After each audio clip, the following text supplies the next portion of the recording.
Let's see it, friends, and welcome to The World Transformed. This program is your guide to an astounding future that lies ahead, one that will be here sooner than you think, and one that you have an important role to play in bringing about. At The World Transformed, we want to introduce you to what may be the greatest transformation of them all, the one that begins with considering and acting on the almost limitless possibilities that lie before us, and that ends somewhere beyond the reach of the human imagination.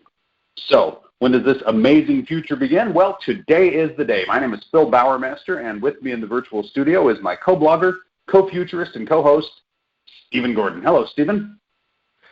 Hey, Phil. How are you? Well, I am super fantastic. How are you, my friend? Man, I am doing amazing. Here on the week of our 500th anniversary show or whatever. This is a cool time for us. We're celebrating having done 500 shows on Monday, and I think this is actually my personal your personal 500th show because you did miss a show. So congratulations, Phil. This is your personal 500th today. My personal 500th show. Well, I'm thrilled, of course, but really they all belong to all of us. As Buzz Aldrin pointed out. This whole business of who steps on the moon is pretty secondary. We're both landing on the moon at the same time, right? So, I mean,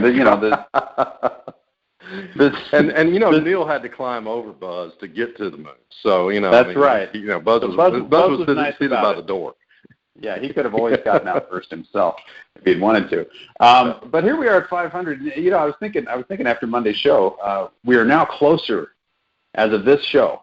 As of this edition of The World Transformed, Stephen, we are now closer to our 1,000th show than we are to the start of the series. Think about that. Just let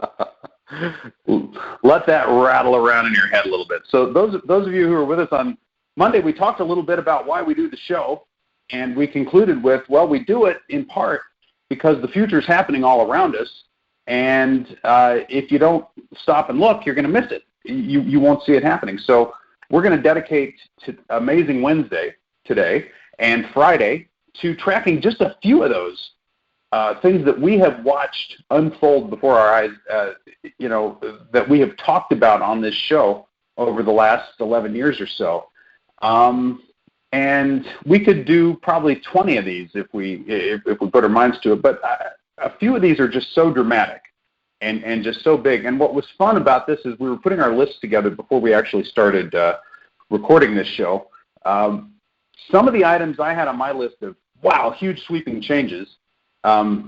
Stephen, you had on your list of kind of disappointing, kind of fizzled, they haven't arrived yet items. So we're going to get into That's right. That's right. I'm calling a couple of these things false dawns. And by that I mean it's not that it'll never be a dawn in these areas, but it didn't happen, at least not the way we had hoped.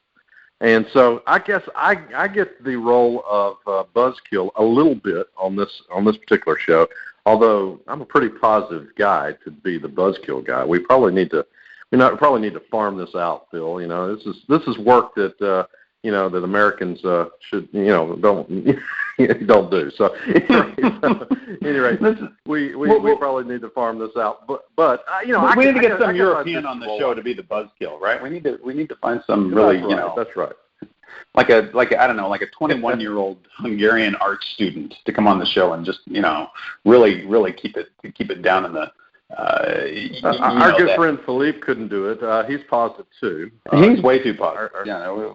We need. I don't know who would be fine.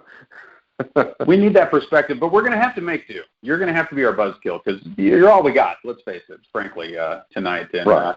And I'm just too positive. I can't go into buzzkill mode with this list, but this will be fun because we'll see what you can do. We'll see if you can if you can take this down, or if it just depends on how you look at some of these things, where we are with them. But let me start with one that no one can possibly contest. I think there can be no disagreement on this one, and this is in the realm of science. But one of our favorite topics, both Speculist and on The World Transformed, has been the discovery of extrasolar planets. This is an area that has really taken off in the lifetime of this show. Yeah. Do you know how many extrasolar planets have been discovered to date, Stephen? And don't bother looking it up because I have the number right in front of me. Would you venture a guess? Are we still inside of 1,000? We are not. Okay. All right. We are not inside of 5. We're still inside of 5,000. Put it that way. In fact, what we are is we're barely inside of 3,500 because 3,489 planets outside of our solar system have been discovered. And let me tell you, if you go to exoplanet.eu, there's a catalog of all the planets outside of the solar system that have been discovered, and the 3,489. They have been discovered in the last 12 years. The last 10 years. The first entry is March 18th, 2006. Okay, so just a little over 10 years ago, the first official planet outside the solar system was discovered, and then it waits a few months, and then there's one more in July, and then there's another one in July. And then it just kind of picks up as we've gotten better and better at this, as the probes have gotten better, as we've added more firepower and how we're looking for this. Now I want you to compare this: 3,500. I'm rounding it up to 3,500. 3,500 planets discovered in the past 10 years. Previously, only 8, or if you want to argue with Neil deGrasse Tyson, 9. Right. Well, only 8 had been discovered because we were living on 1. I guess maybe figuring out that Earth was a planet was sort of a discovery in its own right. But previously, only 8 or 9 had been discovered in all of human history. Right. So think about thousands of years of humanity, 9 planets. The last 10 years, 3,500 planets. Okay, that's the difference. That's the difference we're talking about. And as far as that particular branch of science goes, it's a huge change in our understanding. Basically, scientists are now saying that planets are part of the star forming process. I think it's safe to say that that at this point, astrophysicists would be surprised to find a star that's alone. Right. It just, when stuff comes together to make a star, there's going to be stuff left over that's going to become planets, and that's a big change in our understanding. We didn't know that for sure 10 years ago. Well, we didn't have the data points. We could speculate before that, but we didn't start looking at stars and find a planet everywhere we looked. Right. That's what's happened. Right. The first planet discovered was a little bit of a black swan. Initially, we had to look for really big planets, really close to the sun. So it's not even just a matter of are there any out there, but it's are there any of this weird configuration? And it turns out, hey, there are. And why it turns out that there are is because it turns out that as best we can tell, there's every configuration out there. That's right. You name a configuration, and it's out there. There's little ones, there's big ones, there's little ones far away, there's big ones close in, there's little ones on top of big ones. I mean, it's just, and then we've talked about... there's planets with 3 suns in the sky, Yeah. We just talked about that a couple of weeks ago. There's everything, So exactly. It's all out there, and it's all happening. And, the only word I can think of that I think begins to describe the progress that's been made here in this one realm of science is singularity. This is the planetary discovery singularity, which we have witnessed. The hockey stick has gone straight up, right? In terms of our knowledge and in terms of our understanding. And if you want a metaphor for what the technological singularity is all about, what we see happening in the very near future. Take this idea of going from, 8 planets in 10,000 years to 3,500 planets in 10 years, right? And apply that to all fields of human endeavor, right? Apply that same principle to everything we think about, everything we do, and you get to start a feel for the singularity. I like exoplanets because I think it gives us one of the clearest pictures of what that looks like. If you take that idea and extrapolate it out to everything else, you got the singularity. What do you think? It's Spock's chessboard. We've talked about how, I guess I need to give the rice example again, Phil. If you take a grain of rice and put it on the first square of a chessboard, and then you double it every square, then about halfway through the chessboard, you get to all the rice that's ever been, right? That's right. And then, that's the way exponentials work. And we've got exponential development in so many different areas. And so that's why I say Spock's chessboard. We got multiple chessboards going at the same time. And these chessboards interact with one another. Exponential development in one area, you would never think, can cause, other areas to continue to blossom. And so I guess if I was going to try to be negative about this particular thing, Phil, I would say, well, how does that help us on this planet? And why are the kids not getting off my lawn, right? So yeah, that's right. And I noticed we haven't landed on any of these so-called planets that we've discovered. So take that. I would just say that, again, you just never know how the development in some areas impacts the other areas of society. And, you can look back at things like, when people criticize the Apollo program, billions being poured into that. What do we get out of it? Well, there's some argument to be made. We got the integrated circuit out of it, right? I mean, there's always positive things that come out of these developments, and so I can't find a negative way to spin this. Not seriously. I've got a small positive that came out of Apollo. I've got one. We went to the moon. How's that? There's my positive out of Apollo, and inspired a generation of engineers and scientists, and it's just. That's a good thing, right? Yeah, we did a proof of concept. Later, when we go to Mars, we'll say, one reason we were able to do this is because earlier we went to the moon. Right? So it's like that's right. To me, it speaks for itself. And to me, this actually kind of speaks for itself too, because astronomy is sort of the original science, and a lot of interest in geometry and math, and a lot of interest in physics and everything. It all sort of starts with astronomy. It all starts with our ancestors looking up at the night sky and trying to piece things together. So.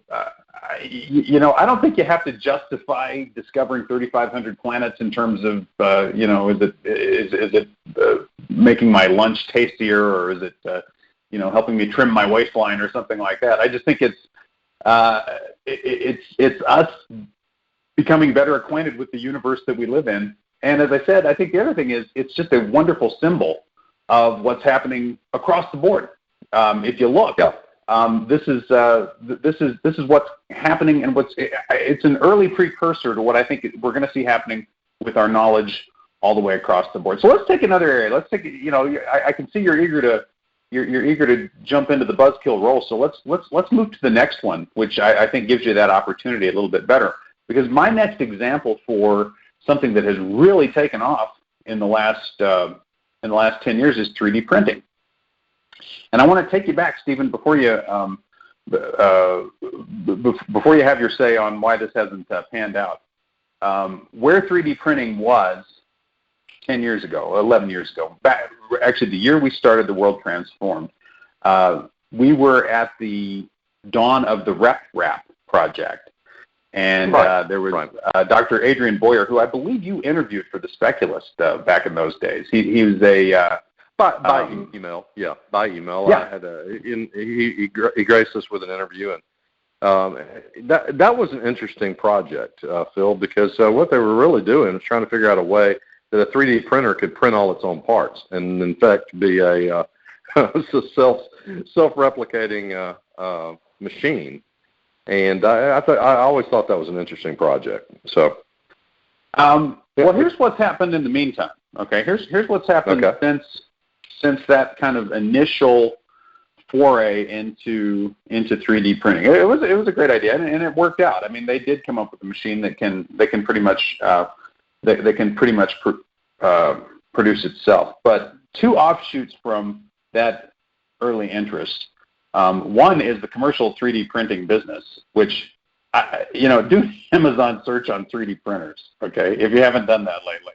And what you'll see is hundreds, okay, dozens, if not hundreds, of products ranging in price from a couple $100s to thousands of dollars. I mean, this was a vague idea for a product 11 years ago. And in fact, the idea goes back much further than that. You go back to the 80s.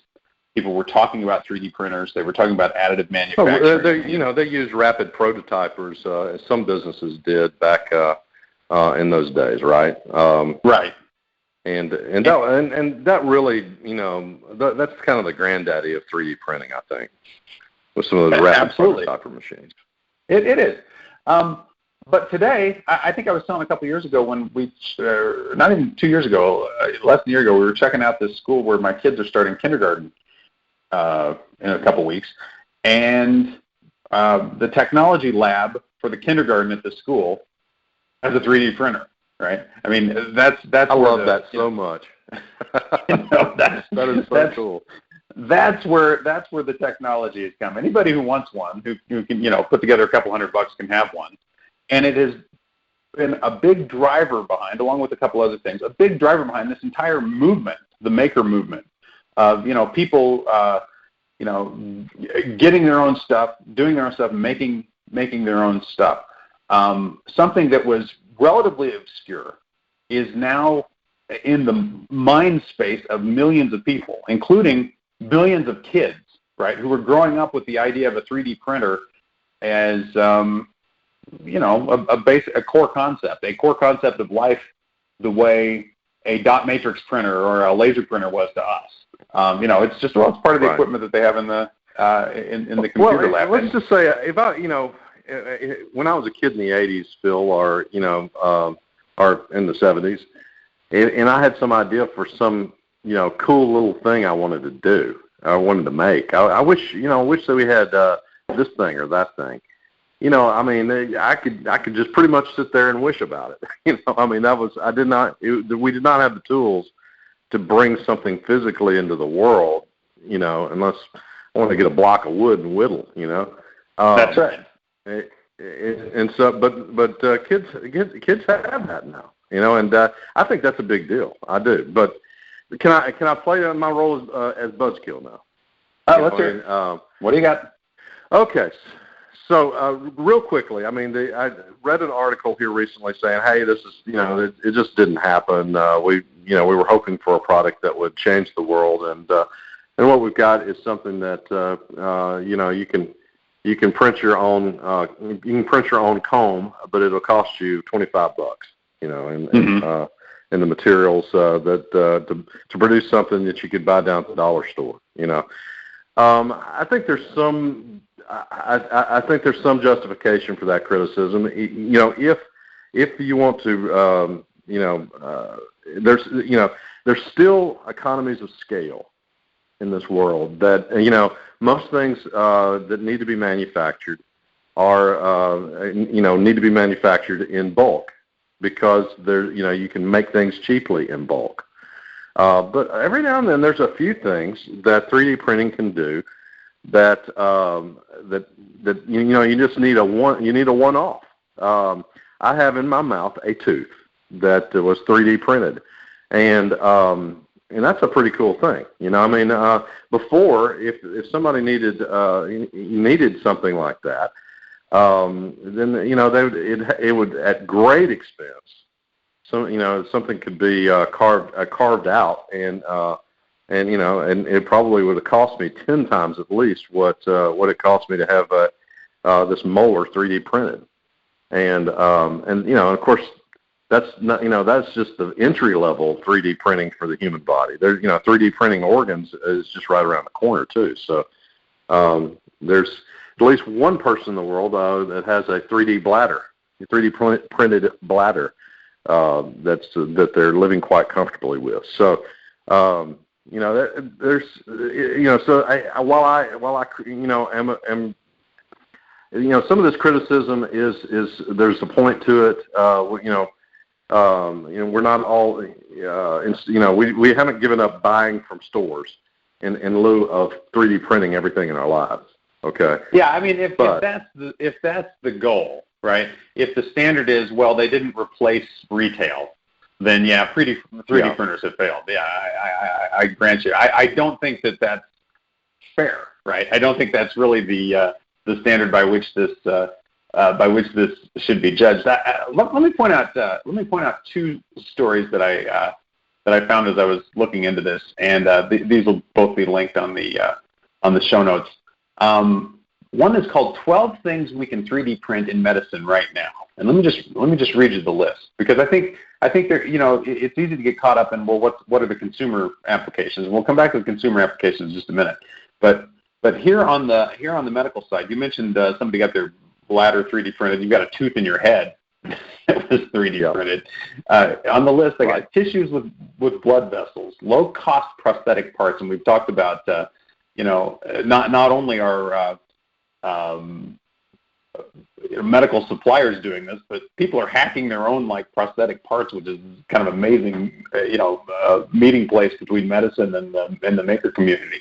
Drugs, tailor-made sensors, medical models, bone, heart valves, ear cartilage, medical equipment, and cranium replacements. These are all things that are being produced now, and they're in the marketplace, being produced by 3D printers. So what's happening is 3D printers are coming in and carving out this vital niche for themselves in medicine.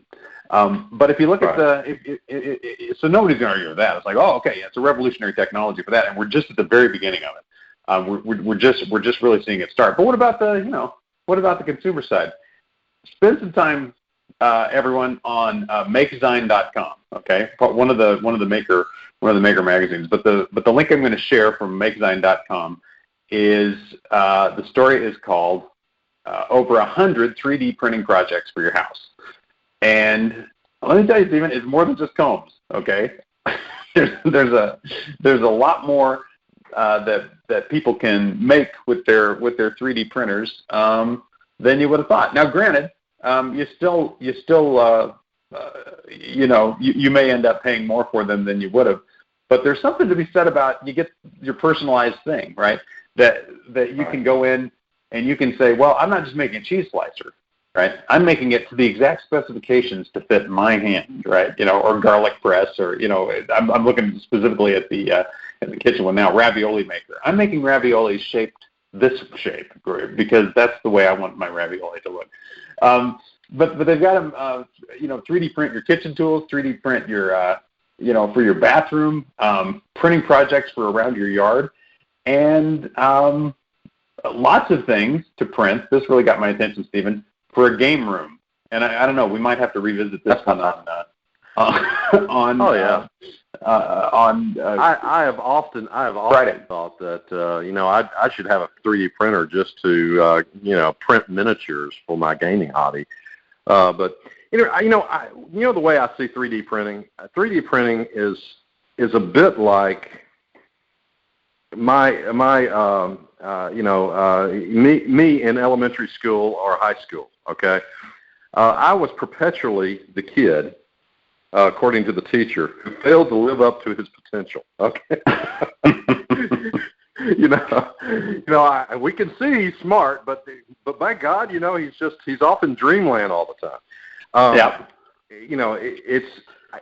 3D printing, like me, has to find its place in the world, right? It has to find the things that it is good at, and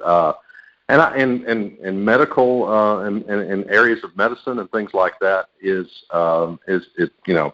that's an obvious choice because everybody's different. Every person's body is different, and if you're 3D printing for for one thing, that works out. You don't get economies of scale on something like that. So those are areas, but yeah, there are things in your life that you need one of, and no one's going to manufacture just one for you. You need to, and that's where 3D printing can actually impact your life probably the best. And again, it's not going to replace retail. Don't give up your Amazon Prime account, or start, but it's there's things that it can do. And so, yeah, okay, I'm with you on that, Phil. Well, and I think that, there can be confusion about where the technology is going to make the impact, because I think a big part of it is a shift towards making your own stuff, just getting the idea in your head that you can have a device in your house that lets you make physical objects. And I think kids who are raised on that are going to do a lot more with that concept than those of us who came to it a little bit later. By the way, I just want to point out, Stephen, I was looking through my old report cards. I don't know where I found this box. And I have teachers who said the exact same thing about me. Okay, so I think you, me, and 3D printers. Okay, we're all just that's right. Yeah, struggling. we just failed to live up to our potential. Well, that's right. The thing is, it's hard to put a round peg in a square hole, or vice versa. And so, I just want to say, in your face, to your teacher and my teacher, okay? Because we're awesome. In your face, Miss Krabappel. That is exactly right. And in your face too, Stephen, because 3D printers are awesome too. And they're I agree. And the progress that we're making with them. This is a good example of we're kind of in midstream with this one. You can really see the progress that's been made, but the value end of it is going to come probably over the next 500 shows. We'll look back 500 shows from now and go, wow, now they're really doing stuff with 3D printing. One of the topics that you had shared with me potentially for the show this week, and we won't spend time on this one. I just want to point this out because it talks about the kind of thing that you see happening. The headline is "Statue Destroyed 1,500 Years Ago Revived Through 3D Printing." Because the other side of this is it's medical equipment, it's science, it's manufacturing, it's actually house construction. All of these things are going to be impacted by this technology, along with this completely new mindset where people go, oh, I make my own things. I have control. I have control over my own destiny. I can do my own stuff. You see those two things coming together, and that's what we're seeing happening right now is a convergence of those two things, and it's going to be huge. So I'm glad we had time for actually just those two tonight. We're going to have to come back. It's just 3D printing and extra solar planets. We know what we're going to talk about on Friday. Then we're going to visit some of these other areas that have changed so much since we started in 2005. So we're going to keep it amazing right on into Friday. We've got several more examples of proof that the future is here. Look forward to that future day coming up on Friday when we're with you all again. And until next time, live to see it.